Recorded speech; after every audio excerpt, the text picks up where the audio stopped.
Remittance যোদ্ধাদেরকে নানানভাবে বলা হয়েছে ওরা যেন টাকা পয়সা দেশে না পাঠায়।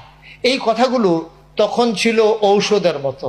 রোগীকে বাঁচানোর জন্য, বাংলাদেশ নামক অসুস্থ দেশটাকে বাঁচানোর জন্য তখন পথ্য দেওয়া ছিল অতীব কষ্টের।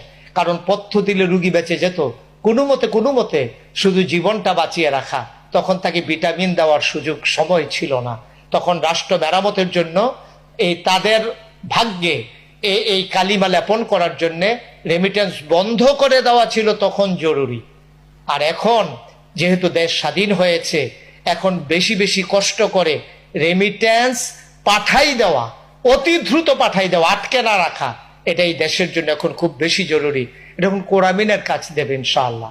এই ইঞ্জেকশন দিয়ে রুগীকে বাঁচিয়ে রাখতে হবে। মৃত্যুর প্রাককালে শেষ ইঞ্জেকশনটা দিয়ে যেমন করে রুগীকে বাঁচিয়ে রাখে, আজকে আমার বিদেশে যারা অবস্থান করে